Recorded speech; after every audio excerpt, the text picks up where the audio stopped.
오늘 우리는 지난주에 이어서 새 출애굽의 길이라는 주제를 가지고서 두 번째 시간을 보내게 됩니다. 마가복음 2장 23절에서 28절의 말씀을 통하여서 우리가 소위 안식일 논쟁이라고 하는 그 본문을 가지고서 말씀을 묵상해 보고자 합니다. 복음서의 말씀을 보면 예수님께서 안식일에 의도적으로 율법과 부딪히는 일, 충돌되는 일들을 하시는 장면을 곳곳에서 볼 수가 있죠. 오늘 우리가 읽게 되는, 묵상하게 되는 본문에서 시간적 배경으로 안식일, 그리고 공간적인 배경으로 밀밭이라는 정보가 서두에 23절에 기록되어져 있죠. 그래서 이 기록을 보면서, 이 말씀을 보면서 오늘 이 사건은 안식일에 밀밭에서 일어나는 일과 관련될 것이다 라는 생각을 가지게 됩니다. 앞서 일어났던 1장에서의 일어났던 치유의 사건, 그 사건 역시 시간적인 배경이 안식일이었지만 이 안식일 법이 주된 이슈로 등장하고 있진 않았습니다. 예수님 사역이 초기였을 뿐만 아니라 축기 사역이, 귀신을 쫓아내는 사역이 말로만 진행되었고, 또 베드로의 장모를 치유하시는 그 사건이 사적인 공간에서 이루어졌기 때문이다라고 생각해 볼 수 있습니다. 하지만 오늘 우리가 보아야 할 이 본문과 뒤에 나오는 3장 1절에서 6절의 말씀의 그 본문이 안식일이 단순히 시간적인 배경의 역할만 하지 않는다라는 것, 이 안식일이 가진 그 당시에 가진 종교적이고 사회적인 의미를 보면서 이 안식일 법이 주된 이슈, 에피소드의 주제가 된다라는 것을 우리가 볼 수 있죠. 특별히 제2 성전 시기에 안식일 법이 가지고 있었던 그 사회의 중대성을 고려할 때 이 안식일을 통해서 예수님과 그 적대자들이 논쟁을 벌인다라는 것은 앞선 사건과는 다른 높은 긴장감, 위기감을 볼 수 있습니다. 오늘 본문 역시 전후 단락과 주제적인 연결점을 가지고 있는데, 앞선 금식 논쟁과는 먹는 문제, 음식 문제, 그리고 뒤따르는 안식일 치유 논쟁과는 안식일법 준수 여부라는 그 이슈를 가지고서 연결되어 있는 것을 볼 수가 있죠. 오늘 우리가 보는 이 안식일 논쟁은 전형적인 그 논쟁의 사건의 순서를 따르고 있는데, 이 도발적인 사건을 진술하고, 그리고 나서 도전적인 질문들이 주어지죠. 그리고 나서 마지막으로 예수님의 변호, 이 세 단계로 지어져 가는 것을 볼 수 있습니다. 우리 마가복음 2장 23절의 말씀을 한번 읽어보도록 하겠습니다.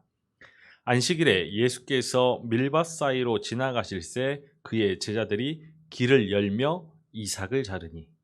우리가 이 말씀을 단순히 읽었지만 구체적이고 생생한 상황을 묘사하는 것을 볼 수가 있죠.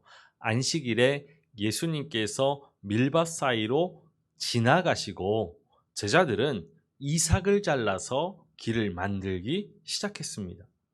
오늘 이 말씀에서 제자들이 밀밭 사이를 걷다가 이삭을 자르는 이 행동이 허기에서 비롯된, 배고픔에서 비롯된 행위인지는 분명하지 않습니다. 배가 고픈 나머지 이삭을 비벼서 먹기 위해서 이렇게 하였다라고 해석하기도 하지만, 이 말씀에서 주시는 정보로, 이 말씀에서 주는 정보로만 해석해 본다라면은 제자들이 안식일에 이 이삭을 자르는 행위는 배고픔에서, 허기에서 비롯된 것이 아니라 길을 내기 위해서이지요. 23절의 말씀은 예수님께서 공간적으로 앞서 걸어가시고 제자들이 뒤를 따른다라고 말하고 있지 않습니다. 지나가다. 이 지나가다란 동사가 말하듯이 걷고 있는 분은 예수님이고, 제자들의 역할은 무엇이었냐? 제자들이 한 행동은 길을 만드는 것이죠. 제자들은 말 그대로 이삭을 잘라서 길을 만들고 있었는데, 그 길은 예수님께서 걷도록 하기 위함입니다. 그러니까 이 23절의 말씀은 제자들이 앞서 예수님보다 앞서 걸어가면서 예수님께서 걸어가실 수 있도록 길을 만들고 있다라는 그 그림을 그려야 하는 것입니다. 예수님의 길을 만드는 이 제자들은 이사야의 예언을 따라서 주의 길을 준비하는 그 전령의 등장을 예고한 앞선 1장 2절과 3절 말씀의 성취라고 봅니다. 우리 마가복음 1장 2절 3절 말씀을 기억하면서 읽어볼까요? 선지자 이사야의 글에 보라 내가 내 사자를 내 앞에 보내노니 그가 내 길을 준비하리라. 광야에 외치는 자의 소리가 있어 이르되 너희는 주의 길을 준비하라 그의 오실 길을 곧게 하라 기록된 것 같이. 이 전령의 길 예비 사역은 우리가 앞서 1장에서 보았듯이 회개의 세례를 전파하는 세례 요한, 그 세례 요한과 광야에 계셨던 예수님을 섬기는 그렇게 식탁으로 섬겼던 천사, 이 두 모습을 통해서 이미 성취되었습니다. 그런데 이러한 사역은 주의 길을 준비하는 이 전령의 사역은 오늘 본문의 그 서론에 위치한 것 같이 또 다른 전령의 그런 사역들이 등장할 것을 예고하고 있는 것이죠. 오늘 제자들이 그 전령의 본을 보였고 예루살렘 입성 당시에 보내어졌던 그 두 제자가 예수님의 지시대로 나귀 새끼를 몰고 와서 그 위에 겉옷을 얹어서 예수님께서 타고 들어가게 하신 것, 이것 또한 그러한 사역 가운데 하나였죠. 그리고 무리들이 자기들의 겉옷을 길 위에 펼쳐서 그 위를 예수님께서 걸어가게 하신 것, 이것 또한 주의 길을 준비하는 전령의 사역이죠. 마지막으로 부활하신 예수님과 그 갈릴리에서 재해할 소식을 제자들에게 전달하도록 보내어졌던 여인들 역시 그러한 사역을 감당했던 것입니다. 마지막으로 그 소식을 여인들에게 전달하도록 무덤에서 기다리던 그 한 청년 역시 이렇게 전령, 주의 길을 준비하는 그러한 전령의 사역을 연장선으로 볼 수 있는 것이죠. 오늘 우리가 읽은 이 본문의 주된 관심이 제자들의 길을 예비하는 사역, 이 사역을 통하여서 논쟁이 일어났습니다. 도입부에 소개된 이 안식이라는 시간적인 배경은 그 같은 행동이, 제자들의 행동이 가져올 논쟁적인 그 성격을 암시하고 있는데, 안식일이 무엇이냐? 안식일은 정결법, 할례, 이것과 더불어서 제2성전 시기를 살아갔던 유대인들이 가장 엄격하게 준수했던 법들 중에 하나였죠. 특히 이 제 성전 시기에는 유대인들이 이 안식일법과 관련하여서 뼈아픈 역사를 경험하였습니다. 주전 167년에 헬라 제국을 대항하여서 일어났던 마카비 혁명, 우리가 마카비 혁명을 기억합니다. 우리가 이 마가복음 강해 시간을 시작하면서 성서의 시대를, 그리고 신약 성서의 시대를 볼 때 이 마카비 혁명에 대해서 잠시 이야기했죠. 이 전쟁이 안티오쿠스 4세 에피파네스가 주전 167년 12월 25일에 유대인들에게 금지령을 내렸는데 무슨 금지령이었냐? 할례를 금지하고 안식일 준수를 금지한 겁니다. 그에 대한 저항으로 혁명이 일어났던 것이죠.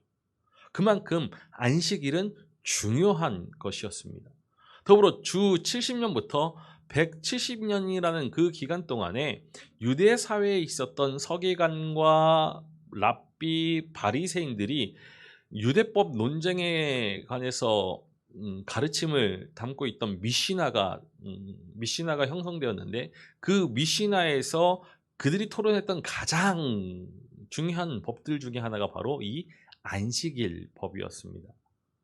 이러한 역사적인 배경을 고려한다라면은 안식일에 길을 만들고자 이삭을 자른 이 제자들의 행위는 이를 금지한 그런 안식일법의 위반인지 아닌지를 두고 일어날 논쟁이 되는 것이죠.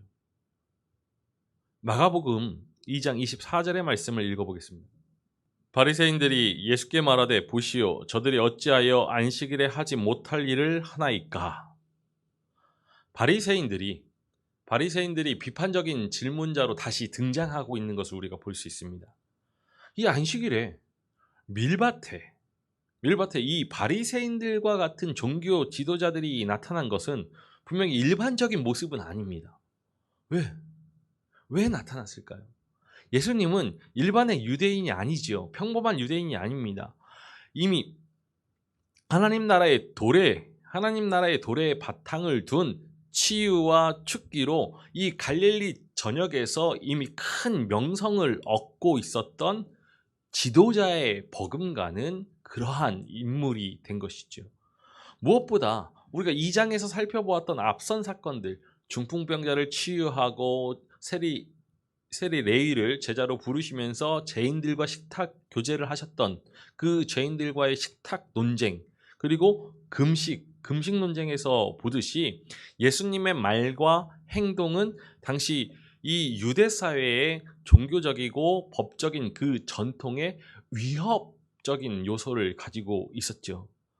비록 논쟁을 일으키진 않았지만 아무런 꺼리낌 없이 안식일에 가버나움 회당에서 귀신을 치유하신 전력이 있습니다. 우리가 1장에서 살펴보았죠.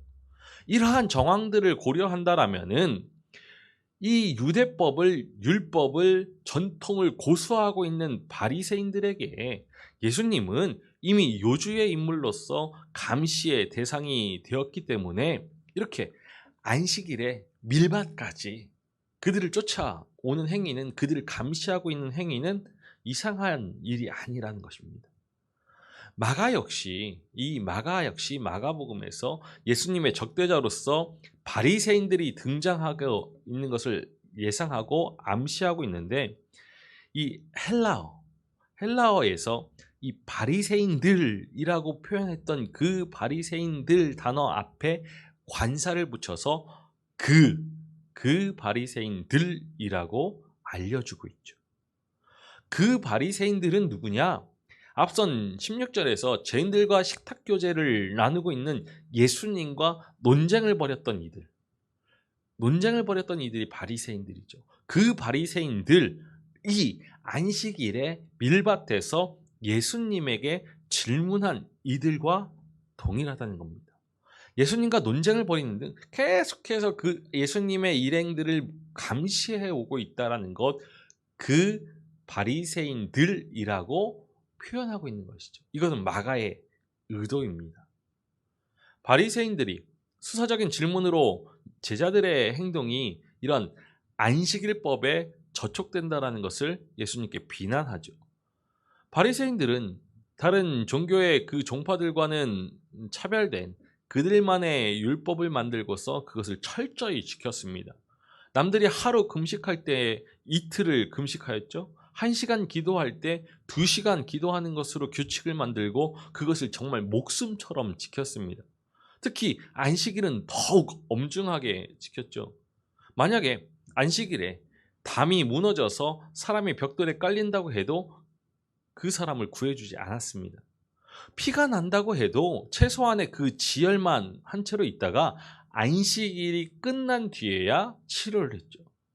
안식일에 걸을 수 있는 거리를 정해놓고서 그 이상은 걷지 않았던 사람들이 바리새인들입니다. 안식일에 할 수 없는 일로 39가지의 그 목록을 나열하지만 이 도구 없이 손만으로 곡식을 자르는 일은 분명 허용되었습니다. 우리 신명기 23장 25절의 말씀을 읽어보겠습니다. 내 이웃의 곡식밭에 들어갈 때에는 내가 손으로 그 이삭을 따도 되느니라. 그러나 내 이웃의 곡식밭에 낫을 대지는 말지니라. 오늘 마가복음의 본문에는 이 제자들이 도구를 사용했다라는 증거가 없기 때문에 엄격한 의미에서 그들이 안식일법에 저촉된다라고 그런 행동을 했다라고 볼 수는 없는 것이죠. 다만 곡식을 거두어서 타작을 하는 것은 금지되어 있기 때문에 바리새인들은 이 길을 만들고자 곡식을 자른 이 제자들의 행동이 타작에 준하는 행위라고 해석할 수는 있습니다. 그렇다 하더라도 이 신명기 말씀을 근거로 볼 때 바리새인들이 주장하는 논지는 음, 비교적 매우 취약한 것이죠. 구약의 말씀은 이러한 행위를 안식일에 하지 말라라고 구체적으로 금지하고 있지는 않습니다. 그러니까 바리새인들이 자신들의 그 전통에 입각해서 이렇게 판단했을 것이죠.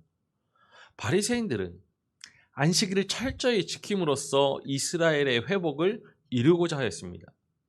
그러한 마음으로 하나님 나라의 도래를 선포하는 예수의 제자들이 이 안식일을 제대로 지키지 않는다라는 것처럼 보이니까 그들이 비난하게 되고 질문하게 되고 논쟁하게 되는 것이죠. 예수님과 충돌하게 되는 것입니다. 이러한 논쟁, 비난에 대해서 예수님은 변호를 하게 되시는데 크게 두 가지로 나뉘죠. 첫 번째는 다윗을 예를 들어서 논증하시고, 두 번째로는 창조 질서에 근거한 안식일 준수에 대해서 논증을 하십니다. 이 두 가지 논증 모두가 말씀, 구약을 바탕으로 하고 있죠. 성경을 기초로 한 이 두 논증이 지나고 나서 예수님은 인자의 권위에 기초하여서 결론을 내리시고 이 안식일 논쟁을 종지부 찍습니다. 먼저 예수님께서 수사적인 질문, 한 번도 읽어보지 않았습니까? 읽어보지 못했습니까? 어떻게 무엇 하지 않았습니까? 라는 바리새인들 역시 인정하고 있는 성경의 권위로 예수님이 이 바리새인들에게 상기시키고 있죠. 성경의 권위를 상기시키고 있습니다. 우리 마가복음 2장 25절과 26절의 말씀을 읽어보겠습니다. 예수께서 이르시되 다윗이 자기와 및 함께한 자들이 먹을 것이 없어 시장할 때 한 일을 잊지 못하였느냐. 그가 아비아달 대제사장 때에 하나님의 전에 들어가서 제사장 외에는 먹어서는 안 되는 진설병을 먹고 함께한 자들에게도 주지 아니하였느냐. 놀랍게도 예수님은 안식일 규정에 관한 그 법적인 근거를 제공하는 모세오경의 그 율법을 인용하지 않고 바리새인들에게 뜻밖일 수 있는 이 다윗이 율법을 어긴 사건을 인용하고 계시죠. 사무엘상 21장 1절에서 6절의 말씀이었는데요. 예수님께서 이 제자들의 행동의 정당성을 주장하시고자 다윗을 예로 드십니다. 다윗을 인용하고 계시죠. 그 인용의 요지는 이 다윗은 물론이고 그와 함께한 이들, 다윗의 추종자들조차도 그들에게 허락되지 않은 진설병을 먹었다라는 것입니다. 안식일마다 새 진설병으로 바꿔야 합니다. 그러면 기존에 있던 그 진설병은 물러가게 되는데 이 물려낸 진설병은 누가 먹느냐? 제사장들이 먹죠. 제사장들의 몫이었습니다.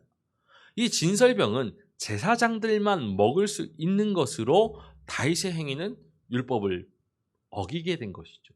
우리 레위기 24장 9절의 말씀을 읽어보겠습니다. 이 떡은 아론과 그의 자손에게 돌리고 그들은 그것을 거룩한 곳에서 먹을지니 이는 여호와의 화제 중 그에게 돌리는 것으로 지극히 거룩함이니라. 이는 영원한 규례니라. 분명 제사장들만 먹어야 하는 진설병은 다윗이 그리고 그의 추종자들이 함께 먹었기 때문에 그들은 분명 율법을 어긴 것입니다. 그런데 예수님의 제자들은 율법 자체를 어긴 것이 아니기 때문에 바리새인들의 전통만을 어겼을 뿐이기 때문에 제자들의 행동은 정죄돼서는 안 되는 것이죠. 예수님께서 왜 다윗의 예를 인용하신 것일까요? 이 궁핍 가운데 있는 사람, 생명의 위협을 경험하고 있는 사람은 법을 어길 수 있다, 율법을 어길 수 있다라고 말씀하시기 위해서일까요? 아니면 이 구약의 말씀은 법을 어긴 다윗을 비난하지 않고 있기 때문에 제자들의 그 행동에 대한 바리새인들의 비난, 정죄 역시 성경적이지 않다라고 주장하시기 위함일까요? 이 예수님과 바리새인들의 논쟁이 제자들이 안식일에 밀 이삭을 잡은 행위에서 촉발되었다라는 것을 고려한다라면 다윗을 인용하고 있는 것, 그것은 다윗의 그 일행이 비합법적인 율법을 위반하는 그 행동이 어떻게 정당화될 수 있는가, 그것을 보여주어서 제자들이 한 행동 역시 정당하다라는 것을 설명하기 위해서이죠. 다윗이 진설병을 먹을 수 있었던 이유, 그것은 한 가지입니다. 하나님에 의해서 기름 부음을 받은 자, 기름 부음 받은 자라는 그 권위 때문에 진설병을 먹을 수 있었죠.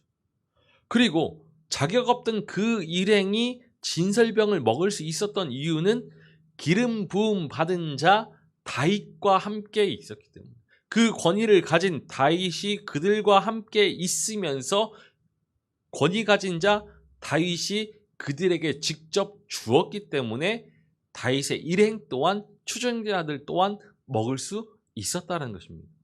즉 다윗의 권위가 그와 함께 있는 이들에게 옮겨졌다라는 것이죠. 그렇다면 예수님께서 이 다윗을 인용하신 이유, 예수님의 입장, 논지는 분명한 것이죠. 다윗의 권위 때문에 그와 함께한 자들이 허락되지 않은 그 빵들을 먹은 것이 정당화될 수 있는 것처럼 제자들이 안식일법에 위배되는 그런 행동을 했을지 몰라도 예수님께서 그들과 함께 계셨기 때문에, 그 자리에 예수님께서 함께 계셨기 때문에 그들에게 그런 문제가 될 수 없다라는 것입니다. 예수님의 권위가 그 제자들에게도 적용될 수 있다라는 것이죠. 이 예수님의 다윗을 인용하신 그 배경에는 두 가지 전제가 있습니다. 이 두 가지 전제를 이해해야 합니다. 첫 번째는 예수님, 다윗은 그런 위법적인 행동을 한다 하더라도 문제가 되지 않는 권위를 가지신다는 거죠. 가졌다는 것입니다. 다윗은 하나님에 의해서 기름 부음 받은 자입니다. 이 기름 부음 받은 자라는 신분이 가지고 있는 권위를 다윗이 가졌다는 것입니다. 그렇다면 예수님은 하나님으로부터 전권을 위임받은 그 인자의 권위를 가졌다라, 그 믿음에서 다윗의 예를 인용하신 거죠. 예수님은 인자이다. 하나님께 전권을 위임받았다. 두 번째 전제는 제자들이 예수님과 함께 있었고, 또 안식일에 한 그들의 행동은 예수님을 위한, 예수님 자신을 위한 것이기 때문에 정당하다는 겁니다. 이 예수님의 변호는 제자는 그 스승의 권위 아래에 있다라는 것, 그것이 바로 고대 유대 사회의 스승과 제자의 관계라는 그러한 지식을 배경으로 한 전제이죠. 이 두 전제로 인하여서 다윗을 인용하신 이유가 이해되어지는 것입니다. 이어서 두 번째로 변호하시는데, 창조 때 안식일 정신을 다루는 그 문제로 27절의 말씀을 통하여서 본격적으로 논쟁의 핵심을 말씀하시죠. 우리 27절의 말씀을 읽어보겠습니다. 또 이르시되 안식일이 사람을 위하여 있는 것이요 사람이 안식일을 위하여 있는 것이 아니니, 안식일이 사람을 위하여 생겼지 사람이 안식일을 위하여 생긴 것이 아니다라는 예수님의 이 언설은 창조 때의 안식일을 염두에 두고 하신 말씀이죠. 사람은 아담을, 생겼다는 창조를 연상시킵니다. 예수님께서 말씀하신 이 안식일이 사람을 위하여 생겼다라는 이 표현은 안식일이 사람의 유익을 위하여 만들어졌다라고 이해할 수 있게 합니다. 물론 창조 때 이 안식일이 하나님께서 쉼을 얻으신 날이기 때문에 인간의 유익을 위하여서 주어졌다라는 말이 없는 것은 사실이죠. 하지만 우리가 생각해 볼 때 모든 창조가 인간이 그 창조하신 그 세계 아래에서 살 수 있도록 만들어진 것이라는 그 사실로부터 일곱째 날 안식일 역시 인간의 유익을 위하여서 만들어졌다라고 추론할 수 있습니다. 그렇다면 이 안식일 일곱째 날에 하나님의 쉼, 그 쉼은 곧 인간의 쉼의 근거가 되는 것이죠. 이러한 논지는 출애굽기 20장에서도 확인되는데, 하나님은 그의 백성이 안식일에 쉬어야 하는 근거로 하나님께서 일곱째 날에 쉬었다라는 그 사실을 제시하고 계시죠. 그러니까 예수님께서 그의 논거를 이 창조 질서에 두신 것은 안식일은 인간에게 주신 하나님의 그 본래적인 뜻이 인간의 유익, 곧 쉼과 자유를 주려 하셨다는 것이 분명하게 말씀하시는 것입니다. 사실 창조 때 그 안식일의 정신은 하나님께서 출애굽한 이스라엘에게 안식일 준수 규례를 주실 때에도 동일하게 보여지고 있죠.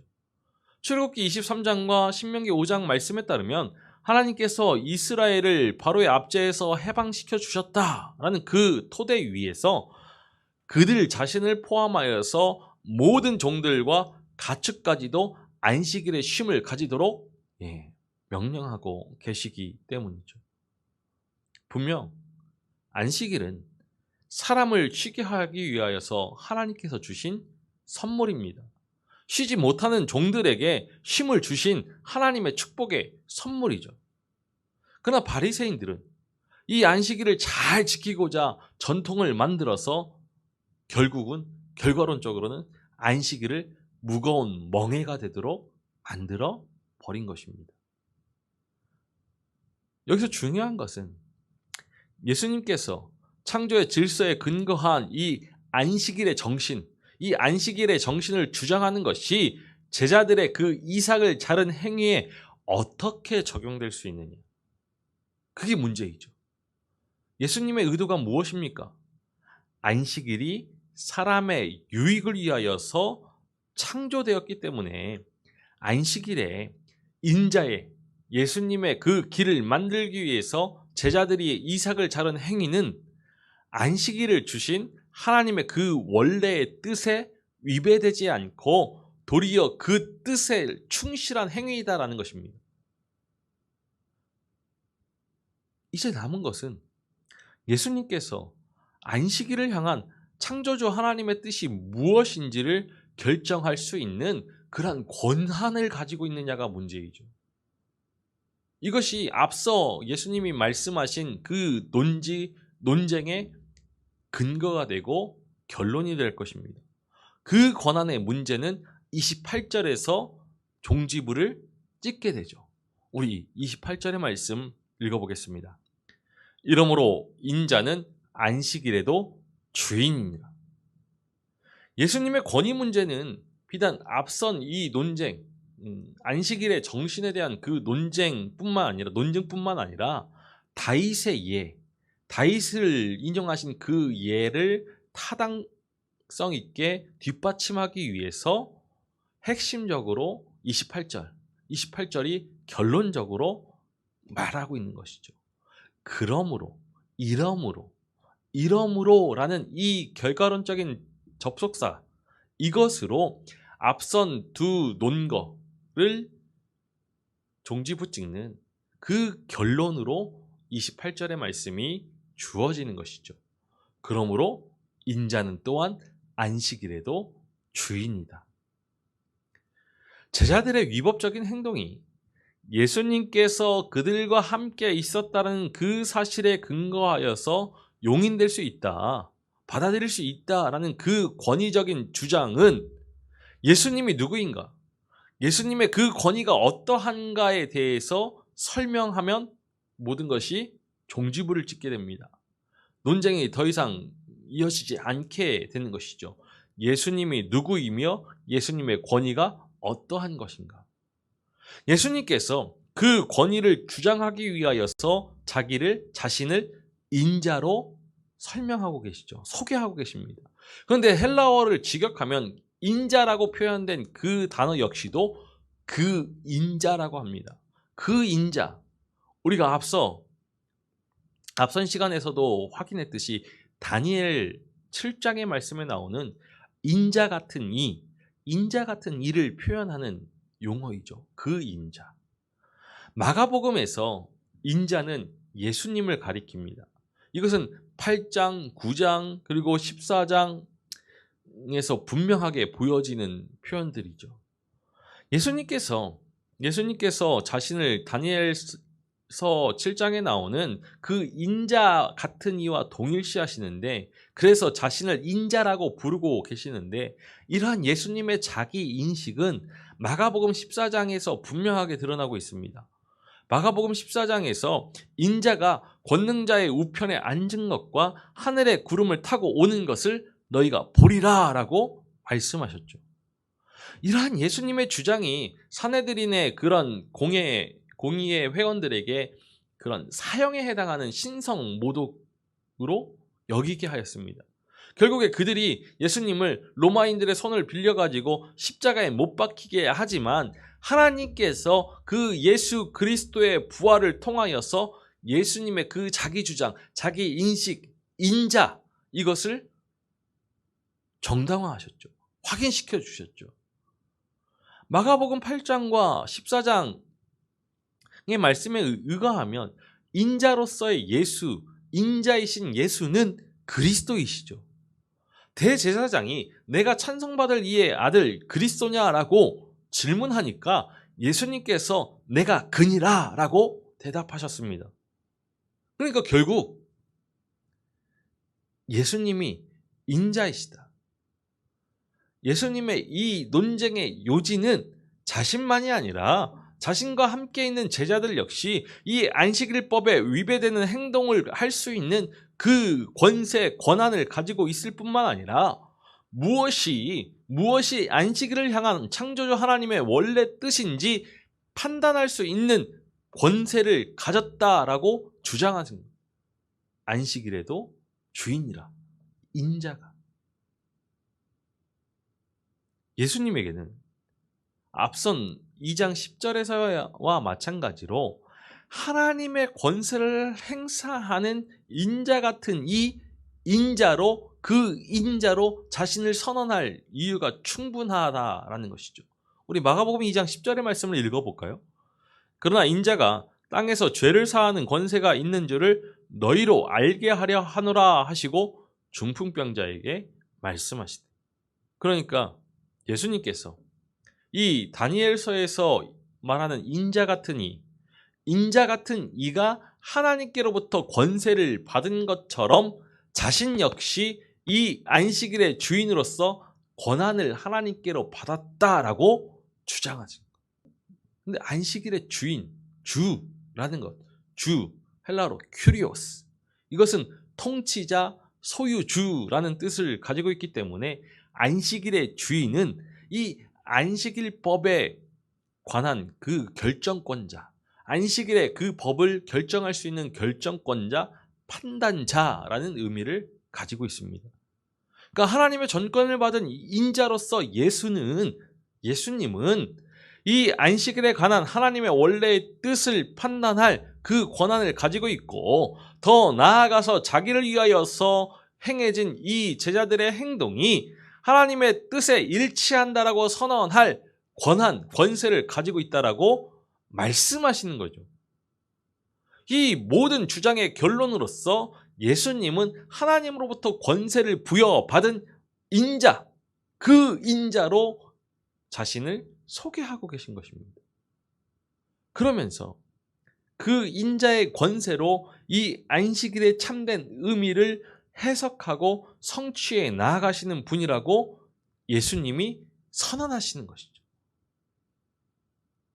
특히 앞선 창조 질서에 근거한 논증은 예수님께서 세례를 받으실 때 확증된 것 같이 새 창조의 대리자로서의 자기 이해와 밀접하게 연관되어 있음을 볼 수 있죠. 마가복음에 따르면 예수님의 그 첫 죽기와 치유의 사역은 분명 안식일에 이루어졌고, 우리가 보았듯이 2장 1절에서 3장 6절에 이르는 5개의 논쟁 가운데서 이 마지막 두 논쟁, 오늘 우리가 보는 이 안식일 논쟁과 3장의 안식일 치유 논쟁 역시 안식일법과 관련되어 있습니다. 이것은 하나님께서 처음 안식일을 제정하시면서 인간에게 주시려 하셨던 그 쉼, 그 자유, 이것을 종말론적인 사역을 통해서 허락해 주시는 예수님께서 곧 새 창조주이심을 드러내시는 사건이죠. 새 출애굽을 행하시는 주이심을 드러내는 것입니다. 안식일의 가장 중요한 것, 그것은 하나님의 뜻, 하나님의 마음을 가지고 사는 것입니다. 하나님의 뜻을 펴는 것이 곧 안식일을 지키는 것이죠. 바리새인들은 이 안식일을 지킴으로써 새 출애굽을 앞당기고자 했지만 새 출애굽은 이 땅에 오신 예수 그리스도를 통해서 임하였습니다.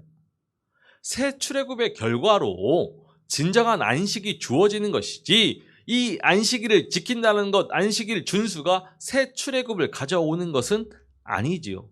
예수 그리스도를 통해서 오는 이 새 출애굽의 시대, 하나님의 나라는 결코 바리새인들의 낡은 전통을 통해서 오지 않고 그 전통에 담길 수도 없는 것입니다. 앞선 금식 논쟁에서 보여줬던 혼인잔치 비유와 생배조각, 그리고 포도주 가죽 부대, 그 비유를 통해서 확인하였듯이 새 출애굽은 오직 예수 그리스도를 통해서 오는 것이죠. 그렇다면 이 새 출애굽의 길을 여신 예수 그리스도를 통해서 바라보는 안식일의 의미는 우리에게 분명한 것입니다. 안식일을 대신해서 주일을 지키는 우리에게도 마찬가지인 것이죠. 주일은 우리가 만든 규칙을 지키는 날이 아닙니다. 하나님께서 지으신 본래의 세상 창조의 원형을 생각하는 것이고 묵상하는 것이고 우리의 삶을 하나님과 공유하는 것입니다. 그리고서 안식일에, 이 주일에 하나님께서 완전하게 창조하신 그 세계를 누리는 복된 날입니다. 하나님과의 풍성한 교제, 예배를 통하여서 하나님께서 주신 그 생명의 가치를 누리는 날, 이것이 안식일의 참 의미인 것이죠. 그 안식일 누릴 때, 우리에게 주신 쉼과 자유를 누릴 때 새 출애굽의 길, 예수 그리스도를 따를 수 있는 것입니다. 우리에게 새 출애굽의 길이 열렸습니다. 예수 그리스도를 통해서 새 출애굽의 길이 열렸지요. 그렇다면 우리는 예수 그리스도를 구주로 고백하면서 예수 그리스도를 통해 주어진 이 새 출애굽, 하나님의 나라를 기뻐하고 그가 허락하신 자유와 해방을 누리면서 감사하면서 이 새 출애굽의 길을 세상 가운데 여는 것, 그 길을 만들어내는 것, 이것이 우리가 행해야 할 일인 것이죠. 하나님의 나라를 확장시켜 나아가는 것이 우리가 해야 할 일입니다. 참된 안식, 자유와 해방을 선포하고 억압에 눌린 자들에게, 포로된 자들에게, 압제당하는 자들에게 이 새 출애굽의 소식을 전하는 것, 이것이 우리가 해야 할 일이죠. 오직 예수 그리스도를 길로 삼고 예수 그리스도를 생명으로 삼고 우리를 죄와 죽음에서 해방시킨 그 예수 그리스도를 따라서 새 출애굽의 길을 걸어가는 것, 우리가 해야 할 일인 것입니다. 특별히 사순절입니다. 예수 그리스도께서 여신 그 새 출애굽의 길, 그 길은 십자가의 길이었고 순환의 영광을 달게 받는 길이었음을 기억하면서 우리에게 여신 이 길을 기뻐하고 참된 자유와 해방을 누리면서 안식할 수 있는, 안식일을 기억하여서 거룩히 지킬 수 있는 우리이기를 소망합니다. 주님께서 우리에게 구원을 허락하셨음을 기뻐하고 그 삶의 참된 구원의 은혜를 누리면서 새 출애굽을 하나님 나라를 선포할 수 있는 우리이기를 간절히 소망합니다. 기도하시겠습니다. 살아계셔서 찬양받으시기 합당하신 아버지 하나님, 우리의 삶에 출애굽을 허락하셔서 우리를 죽음으로 인도하는 그 사망의 길, 어둠의 길에서 벗어나게 하시고 생명의 참 자유와 해방을 누리며 주님께서 보여주신 그 생명의 길을 걷게 하시니 참으로 감사를 드립니다. 주님, 우리의 삶의 행위들이 온전히 주님의 뜻에 주님의 다스림 가운데 있기를 소망합니다. 우리가 만들어낸 규칙과 전통으로 우리의 믿음을 올가매는 것이 아니라 우리에게 참 자유를 허락하여 주신 그 주님의 참 뜻을 헤아리면서 이 땅 가운데 새 출애굽을 하나님 나라의 도래의 선포를 기쁨으로 감당할 수 있는 우리 되게 하여 주옵소서. 우리 살아가는 이 자리를 바라보면서 억압받고 압제당하고 눈물 흘리고 슬퍼하는 인생들에게 예수 그리스도의 복음을 증거하면서 그 삶을 자유하게 하고 해방할 수 있는 우리 되게 하여 주옵소서. 주님, 우리에게 주신 그 말씀의 한 절 한 절을 우리의 삶에 새기면서 믿음을 살아낼 수 있는 용기와 지혜 허락하여 주시고 이 땅 가운데서 생명의 길을 담대히 걸어 나아갈 수 있는 새 출애굽의 길을 담대히 걸어 나아갈 수 있는 용기 허락하여 주옵소서. 감사를 드리며 우리 주 예수 그리스도의 이름으로 기도하옵나이다. 아멘.